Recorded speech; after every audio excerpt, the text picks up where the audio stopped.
அனைவருக்கும் வணக்கம். தந்தை பெரியார் அவர்களையும் அண்ணல் அம்பேத்கர் அவர்களையும் எதிரெதிர் துருவத்தில் நிறுத்துவது என்பது மிகவும் ஆபத்தான அரசியல். இதனால் தமிழ்நாட்டில் சனாதன சக்திகள் மேலும் பலம் பெறுவதற்கு காரணமாக அமைந்துவிடும். அது அவர்களை ஊட்டி வளர்த்துவிடும். சீமானுக்கு பின்னால் போகக்கூடிய இளைஞர்கள் எல்லாம் மிகவும் எச்சரிக்கையாக இருக்க வேண்டும். சீமானுடைய பேச்சுகள் எல்லாம் பார்க்கும்போது மிகவும் அதிர்ச்சிகரமாக பேராபத்தை விளைவிக்கக்கூடியதாக, இது மிகப்பெரிய ஒரு நச்சு செடியை வளர்க்கக்கூடியதாக இருக்கிறது அப்படின்னு சொல்லி மிக கடுமையான கண்டனங்களை மரியாதைக்குரிய தோழர் திருமாவளவன் அவர்கள் 2 நாளைக்கு முன்னாடி தெரிவிச்சிருந்தாரு. அது போக ஈவேரா அவர்களுடைய கருத்துக்களும் அம்பேத்கர் அவர்களுடைய கருத்துக்களும் ஒரே நேர்கோட்டில் தாங்க பயணிக்குது. எல்லாம் ஒரே கருத்து தான் சொல்லுது. 2 பேரும் நம்முடைய 2 கண்கள் அப்படிங்கிற மாதிரி கூட பேசியிருந்தாங்க. அண்ணன் சீமான் அவர்களுடைய ஈவேராவை பற்றிய பேச்சுக்காக விசிகாவை சார்ந்தவர்கள் அவருடைய உருவப்படத்தை எரிக்கிறது, ஆர்ப்பாட்டம் பண்றது, மிரட்டல் விடுறது, இந்த லெவலுக்கு இறங்கி போய் பண்ணியிருந்தாங்க. ஏன்னா பெரியார் மேலேயும் பெரியாரிஸ்டுங்க மேலேயும் அவ்வளோ ஒரு உணர்வு, அவ்வளோ ஒரு பாசம். குறிப்பா பெரியாரிஸ்டுங்க யாரும் புண்பற்றக்கூடாது நம்ம சிறுத்தைக்கு. ஐயோ, நம்ம கருஞ்சட்டை தோழர்கள் காயப்பட்டு விட்டார்களே, இதை நாங்க எப்படி தாங்குவோம், அதனால அவங்களுக்காக இறங்கி நாங்க சண்டை செய்வோம் அப்படின்ற லெவல்ல நம்முடைய சிறுத்தைகள் பண்ணாங்க. சரி, பண்ணட்டும். அப்படி இருக்கக்கூடிய இந்த சூழல்ல காலமும் நேரமும் தோழர் திருமாவளவன் அவர்களுக்கு மிகச்சரியான அழகான ஒரு பாடம் எடுத்திருக்குது. தரமான பாடம்னே நம்ம சொல்லலாமே.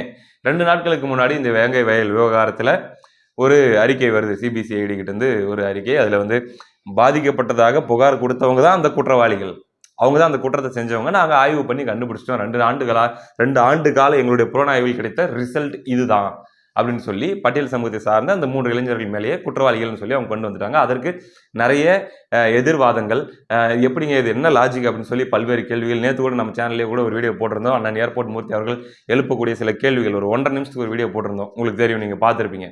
அப்படின்னும் போது பல விவாதங்கள் இதில் ஏற்பட்டு இருக்கக்கூடிய இந்த சூழலில் நல்லா கவனிச்சுக்கோங்க. விடுதலை சிறுத்தைகள், கம்யூனிஸ்ட், இன்னும் முற்போக்கு அமைப்புகள், இயக்கங்கள், இந்த 32 இயக்கங்களை விட்டுருங்க, அவங்க இல்லை, மற்றவங்கள எடுத்துக்கங்களேன். அப்புறம் நீளம் பண்பாட்டு மையம், இவங்க எல்லாருமே இது மிகவும் தப்பான ஒரு அறிக்கை, கொஞ்சம் கூட நீதியே கிடையாது, இது ஒரு மிகப்பெரிய அநீதி. எப்படி திமுக கூட்டணி கட்சியில் இருக்கக்கூடிய காங்கிரஸ் உட்பட, காங்கிரஸ், கம்யூனிஸ்ட், விசிகே அப்படின்னு சொல்லி எல்லாருமே இதுக்கு எதிராக குரல் கொடுக்குறாங்க. தப்புங்க, மறு விசாரணைக்கு உத்தரவிடுங்க, சிபிஐ கிட்ட இதை இந்த வழக்கை ஒப்படைங்க, இதுல முற்றிலும் எங்களுக்கு கொஞ்சம் கூட எங்களுக்கு திருப்தியே கிடையாது அப்படின்னு சொல்லி இவங்க பேசிட்டு இருக்கிறாங்க. ஏன்னாப்பா, எங்கேயோ ஆரம்பிச்சு இந்த வீடியோ எங்கேயோ போயிட்டு இருக்குது அப்படின்னு நீங்க நினைக்காதீங்க. இருங்க. இந்த சூழல்ல தந்தை பெரியார் இருக்கார் இல்லையா, தந்தை பெரியாருடைய முதல் சீடர் அப்படின்னா முதன்மை சீடர் அப்படி சொல்லலாமே. யாரு? நம்ம மானமிகு ஆசிரியர் வீரமணி அவர்கள் இல்லையா? இன்னைக்கு வாழும் பெரியாராக, பெரியாருடைய அந்த இயக்கத்துடைய, அந்த இயக்கத்தோட பேருங்க திராவிடர் கழகம், ஈவேரா அவர்களுடைய இயக்கத்துடைய கழகத்துக்கு தலைமை பொறுப்பை வகிக்கக்கூடிய வீரமணி அவர்கள் அவர் ஒரு அறிக்கையை விட்டுருக்காரு. திருமாவர்களுக்கு பதிலடி தான் கொடுத்திருக்காரு. கேட்டுக்காங்க தோழர். வேங்கை வயல் பிரச்சனையை அரசியல் ஆக்க கூடாது. அதாவது நீங்க அரசியல் பண்றீங்களா? யார் சொல்றது? ஈவேரா சொல்றாருங்க. அதாவது ஈவேராவுடைய முதன்மை சீடர் ஈவேரா இருந்திருந்தா ஈவேராவே சொல்லியிருப்பாரு. ஈவேராவுடைய திராவிடர் கழகம் சொல்லுதுன்னு வச்சுக்கலாமா? நீங்க அரசியல் பண்றீங்களா? வேங்கை வயல் பிரச்சனையில் தமிழ்நாடு காவல்துறை தொழில்நுட்ப முறைகளை எல்லாம் பயன்படுத்தி உண்மையை கண்டறிந்துள்ளது. கண்டுபிடிச்சிட்டாங்க. மிக நுட்பமான, மக்களிடையே பகைமையை உண்டாக்கும் பிரச்சனையை அரசியலாக்கி குளிர்காயக்கூடாது. குளிர் காஞ்சிட்டு இருக்கிறீங்களா தோழர்? நீங்க தோழர் திருமாவளவன் அவர்களே, குளிர் காஞ்சிட்டு இருக்கிறீங்களா? ஈவேரா அவர்களும் அம்பேத்கர் அவர்களும் எதிர் திசையில் நிறுத்துவது தவறு. நேர் எதிர் திசையில் நிறுத்தக்கூடாது. ஒரே மாதிரி ரூட்ல போகுது. சொல்றாரு பாருங்க ஈவேரா. திராவிடர் கழக தலைவர் கி வீரமணி சிபிஐயிடம் வழக்கை விசாரிக்க ஒப்படைக்க கூறுவது சரியானது அல்ல. நீங்க தானே சொல்ல சொன்னீங்க சிபிஐ கொடுக்கணும்ட்டு. அப்படி சொல்றது சரியானது இல்லையா? நீங்க அரசியல் பண்றீங்களா? குளூர் காயறீங்களா? கருப்பு சட்டை இந்த மாதிரி சொல்லிருச்சு. இதே மாதிரி சொல்லக்கூடிய நீல சட்டையை இப்ப நீங்க காட்டுறீங்க. பெரியாரிஸ்ட் இந்த மாதிரி சொல்லிட்டாரு, எந்த அம்பேத்கரிஸ்ட் இந்த மாதிரி சொல்றாருன்னு நீங்க இப்ப எனக்கு காட்டுறீங்க. நேர் எதிர்கோட்டில் தான் நிக்குது. இப்ப சமீபத்துல நம்ம கண்ணு முன்னாடி நடந்த நிகழ்வை வச்சு கேட்கறமே. ஆனா நான் கருப்பு சட்டையும் இல்லை, நீல சட்டையும் இல்லை, நான் தமிழ் தேசியவாதி தான், ஈவேராவை எதிர்க்கிற ஆளு தான். ஈவேராவை விமர்சிச்ச, நீங்க சொன்ன சனாதன சக்திகளுக்கு துணை போவதாக சொன்ன அண்ணன் சீமான் அவர்கள் என்ன சொல்லியிருக்காருன்னா, வேங்கை வயலில் பாதிக்கப்பட்ட மக்களையே குற்றவாளி கூண்டில் ஏற்றுவதுதான் சமூக நீதியா? அதுதான் திராவிட மாடலா?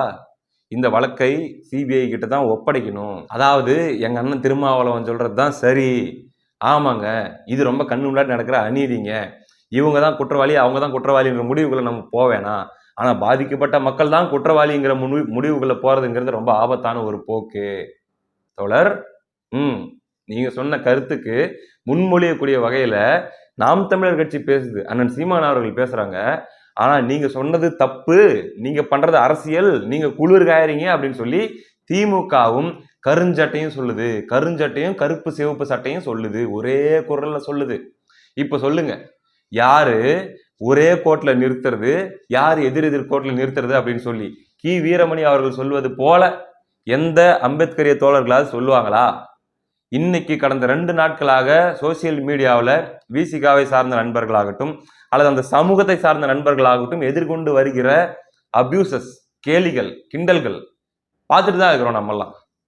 அந்த அளவிற்கு அவர்களை அசிங்கப்படுத்தி ஏற்கனவே காயம்பட்டிருக்கிற மக்களை, இது நான் இப்பயும் சொல்றேன், இவங்க பண்ணாங்க அவங்க பண்ணாங்க அப்படின்ற முன்முடிவுக்குள்ள போக வேண்டிய அவசியமே இல்லை. குறைஞ்சபட்சம் முதலமைச்சரும் துணை முதலமைச்சரும் அந்த இடத்துக்கு போயிட்டு அந்த மக்களை சந்திச்சிருந்து அந்த ஆரம்ப காலகட்டத்திலேயே அவங்களோட சேர்ந்து ஒரு நேரம் உணவு சாப்பிட்டு, எதுக்காக அப்படின்னா, இல்லைங்க நாங்க உங்களுக்கு துணையா நிக்கிறோங்க, நீங்க இதுல இருந்து மீண்டு வர பாருங்க அப்படின்னு சொல்லி அவர்களுக்கு ஆறுதலாக நின்றுந்தா இதுல நம்ம ஒரு சாதிய மோதலும் கொண்டு போயிருக்க தேவையில்ல, ஒரு சமூகத்து மேல இன்னொரு சமூகத்து மேல பழி போட வேண்டிய அவசியம் இருந்திருக்க தேவையில்ல. இது ஏதோ ஒரு வகையில அவங்களுக்கு ஒரு ஆறுதலாகவாச்சும் இருந்திருக்கும். ஆனா அதையும் பண்ணாம அப்படியே ஆற போட்டு கொண்டு இன்னைக்கு ஒரு சமூகத்தை குற்றவாளி அப்படின்னு சொல்லி நிறுத்திட்டாங்க. அதற்கு எந்த கருஞ்சட்டையாவது எந்த பெரியாரிஸ்டாவது பேசினானா? பேசல. அப்ப ஈவேரா அவர்களுடைய அரசியல் பண்ணையார்களுக்கான அரசியல், அவர்கள் பண்ண அரசியல் முழுக்க முழுக்க ஜமீன்தார்களுக்கான அரசியல், என்னைக்குமே அவர்கள் ஒடுக்கப்பட்ட மக்களுக்காக பேசுனதில்லை அப்படின்னு வைக்கப்பட்டிருந்த குற்றச்சாட்டை இன்னும் ஒடுக்கப்பட்ட மக்களை பற்றி ஈவேரா அவர்கள் எவ்வளவு கேவலமாலாம் பேசியிருக்காரு அப்படின்னு சொல்லி சொல்லப்பட்டு வந்த அதே ஆட்டிடியூட்ல இந்த கருஞ்சட்டை கூட்டம் இன்னைக்கு உங்களை உட்காந்துக்கிட்டு நீல சங்கிகள்னு சொல்லி கேவலப்படுத்திட்டு தானே இருக்குது. இந்த 2 நாட்களாக சாதி வெறியர்கள் அப்படின்னு சொல்லி உங்களுக்கு கேவலப்படுத்திட்டு தானே இருக்குது. அரசியல் செஞ்சு குளிர் காயறீங்க, நீங்க அப்படி பண்ணக்கூடிய ஆளுங்க தான், பண்ணுவீங்க தான் அப்படின்னு சொல்லி தானே கேவலப்படுத்திட்டு இருக்கிறாங்க. யாரும் தமிழ் தேசியவாதிங்க யாரும் அப்படி பண்ணலைங்க. தமிழ் தேசியவாதிகள் ஆமாங்க இப்ப என்ன அடுத்த கட்ட விசாரணை, இதுல திருப்தி இல்லை அப்படின்னா சிறப்பு புலனாய்வு குழுவோ அல்லது சிபிஐயோ கொண்டு விசாரிக்கலாமே, தப்பு இல்லையே அப்படின்னு சொல்லி அவங்க சொல்றாங்க. ஆனா நீங்க சொல்ற அந்த சோ கால்டு முற்போக்கு பெரியாரிஸ்டுகள் தான் என்று உங்களை இழிவுபடுத்திக் கொண்டிருக்கிறார்கள். திருமாவளவன் அவர்கள் இப்ப சொல்லுங்க, யார் ஆபத்தானவர்கள்? இந்த கருப்பு சட்டை போட்ட பெரியாரிஸ்டுகளா அல்லது நாம் தமிழர் கட்சி தமிழ் தேசியம் பேசக்கூடிய அண்ணன் சீமான் அவர்களும் அவர்களுடைய தம்பிகளுமா? யார் ஆபத்தான அரசியல் பண்ணிருக்காங்க? உங்களுடைய அட்வைஸ் இன்னைக்கு யாருக்கு தேவைப்படுது? உங்களுடைய அரசியல் பாடங்கள் இன்னைக்கு யாருக்கு எடுக்கப்பட வேண்டியது இருக்குது? நீங்க தான் சொல்லணும். அடுத்ததாக உங்களை நோக்கியே அடுத்த கேள்விகள் வருது. ஏன்னா இன்னைக்கு நீங்க ஒரு பேட்டி கொடுத்துட்டீங்க, ஒரு பிரஸ் மீட் கொடுத்துட்டீங்க, இதுல எங்களுக்கு திருப்தி இல்லை, இதுல எங்களுக்கு உடன்பாடு இல்லை, அதிர்ச்சி அளிக்குது, இதை அடுத்து சிபிஐக்கு மாத்தணும்னு சொல்லி நீங்க பேசிட்டீங்க. இது சம்பந்தமாக முதல்வரை நேரில் சந்தித்து நான் விண்ணப்பம் கொடுப்பேன், அதாவது நான் அவர்கிட்ட போயிட்டு நான் சொல்லுவேன், அழுத்தம் கொடுப்பேன் அப்படின்னு நீங்க சொல்லிட்டீங்க. அதை எப்ப பண்ண போறீங்க? உண்மையிலேயே நீங்க அதை பண்ணுவீங்களா? அது உண்மையிலேயே அது நிறைவேறுகிற வரைக்கும், ஏன்னா இது சாதாரண பழி இல்லைங்க, இது இப்படி இப்படி இப்படி குறுகிய காலத்துல முடிஞ்சு போற மன வலி கிடையாது. அப்படின் போது இந்த விஷயத்தை உண்மையிலேயே விசிக நேர்மையாக நின்று அந்த மக்களுக்காக போய் நீங்க கூட்டணியே போனாலும் பரவாயில்ல. இப்ப சொல்றாங்க, உங்களுடைய தம்பிகளே சொல்றாங்க, என்ன சொல்றாங்க, எங்களுக்கு தொல் திருமாவளவன் ரா திருமாவளவன் வேணும் அப்படின்றாங்க. அதாவது என்னன்னா, ஆரம்ப காலகட்டத்தில் இருந்த எங்களுடைய அண்ணன் திருமாவளவன் வேணும், பழைய திருமாவளவன் வேணும், இதுக்கெல்லாம் கரெக்டா அவரு தான் அப்படின்ற மாதிரி சொல்றாங்க. அவங்க உங்ககிட்ட எதையோ பெருசா எதிர்பார்க்கறாங்க. எதற்கு மஞ்சாமல் எதை பற்றியும் கவலைப்படாமல் போய் நின்று அங்க நீங்க முதலமைச்சரை சந்திச்சு நீங்க அழுத்தம் கொடுக்கறது மட்டும் இல்லாம இந்த வழக்கை சிபிஐக்கு மாத்தணும் அல்லது சிறப்பு புலனாய்வு குழு நீதிமன்றத்துடைய நேரடி கண்காணிப்புல இருந்து இந்த வழக்கை விசாரிக்கணும் மறுபடியும் முதல்ல இருந்து, இல்லைன்னா கூட்டணியை விட்டு வெளியே போவோம் அப்படின்னு சொல்ற அளவுக்கு துணிச்சல் தோழர் திருமாவளவன் அவர்களுக்கு இருக்குதா?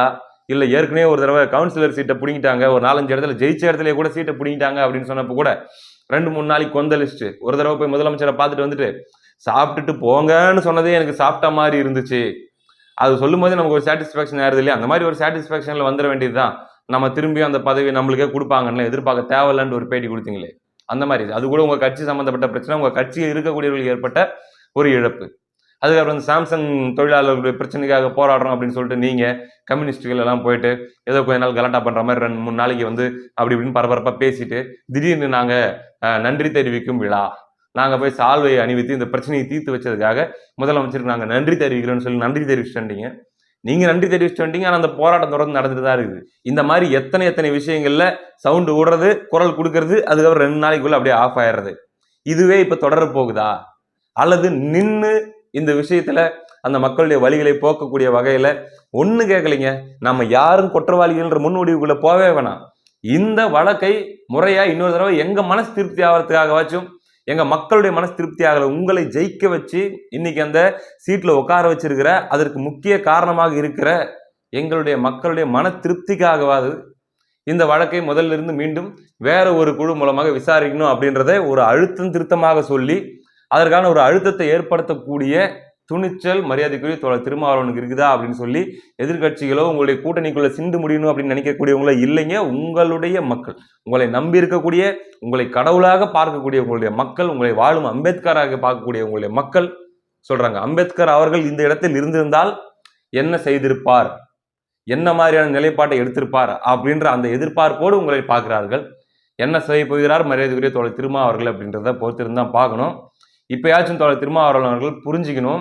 ஒரு அறிக்கை வருது, அப்படியே கண்ணை மூடி ஒத்துக்கோன்னு சொல்லி உங்களை டார்ச்சர் பண்ணிட்டு இருக்கிற இந்த கருஞ்சட்டைகள் எவ்வளவு டாக்ஸிக்கானவங்க அப்படின்னு புரிஞ்சுக்கணும். அடுத்த காணொலியில் சந்திப்போம். நன்றி.